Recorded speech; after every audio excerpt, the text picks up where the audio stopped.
देखें यार, यहाँ पर ये गोरा बना हुआ है और इसकी इधर अंदर में यहाँ पर ये पत्थर भी रखे हुए हैं। ये खुद भी पत्थर का है और ऐसे 3 है।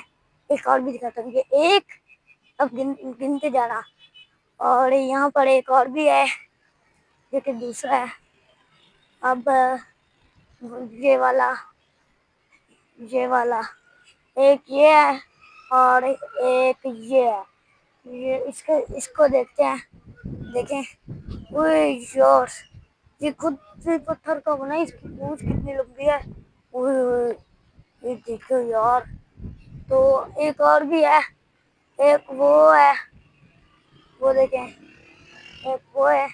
और हम आगे चलते हैं तो देखें, यहाँ से गोल चक्कर पे यहाँ पर भी कुछ बनाएंगे। यहाँ पर उन्होंने निशान लगा दिए हैं और अब हम चलते हैं।